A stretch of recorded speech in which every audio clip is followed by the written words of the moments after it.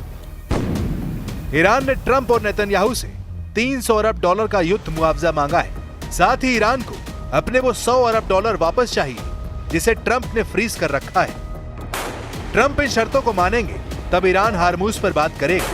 बातचीत में ईरान की डिमांड क्या होगी, इसका अभी कुछ पता नहीं।